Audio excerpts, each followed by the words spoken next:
Wow. One day I can build myself a home like this. Yes. You need maybe 10,000 of them, but yeah.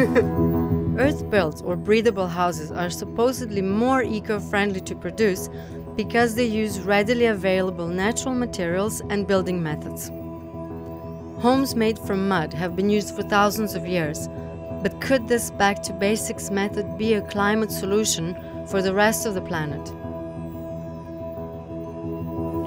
I'm in Mosorin, Serbia, to meet Dragana Kojičić, an architect who for the past 10 years has been developing the Center for Earth Architecture, a group focused on reviving these old traditional techniques and teaching younger generations the earth-built method. Welcome to Extinction Update. The prophet of doom in your ear.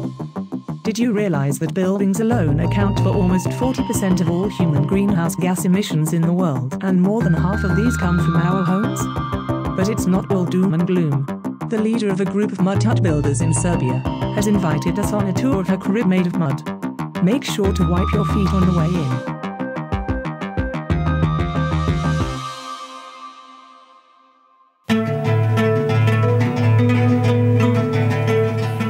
This is the house. It's made out of all the natural materials, and it actually smells pretty natural as well.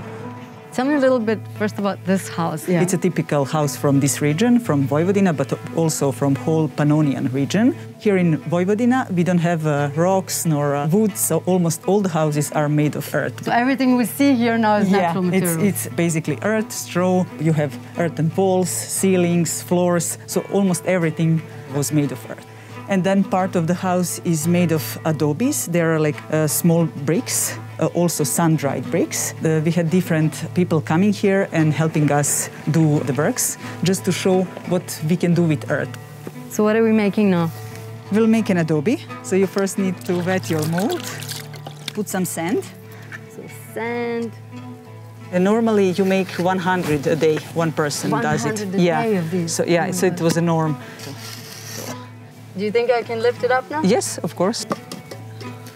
Yeah. Oh, it's actually a lovely feeling to know that you can make a brick. You just leave it for 3-4 days like that, and then in 1 week it's completely dried, so you can use it for construction. And this is strong enough, right? Yeah, it is strong enough. It doesn't break? Even if you put it in water, for example, it won't break so easily. Do you think it's actually possible to have one of these houses made completely of natural materials in urban city areas? Yeah, it is possible, and they are doing it. It's not that easy. I mean, you need to bring a lot of earth or to dig. It depends where you're building. For example, if you would build in Europe, it would be expensive because manpower costs a lot. Here, it would be affordable, still cheaper than conventional houses.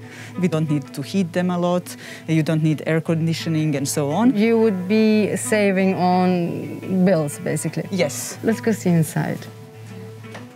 The walls are thick, so then this heat goes slowly and then it goes out, so they're never too hot. So that's why they call these houses breathable houses? Yeah, exactly. Okay. So what if you live in, for example, in England, where it's a lot colder throughout the whole year? Can you still live in a house like this? It's possible. You can actually find those houses all over the world. So wherever you have earth, you can use it. It just depends on what kind of technique and what other materials do they have, so they combine. Some producers add 6 to 7% cement, which compromises how eco-friendly the houses are. The houses reportedly have poor thermal performance, so in a country like the UK, it would need additional insulation. This would require an eco-friendly way of insulating. But even with insulation added, these houses would still be more eco-friendly to produce than regular houses. I'm now in a place called Staparska Banja, and this is an archaeological park that is going to be a replica of a Neolithic settlement. And Dragana has been here the whole day plastering one of these houses with earth. Earth is not really sticking to earth, so that's why we have a lot of straw. You basically need to put it and to spread it with your palm. We let it dry, and then we put another layer that is much more fine. Then it can look really smooth. How many walls did you do today? Yeah, it's two of those walls. walls. We calculate 10 to 12 square meters per person, and that's how we do it. It's real nice.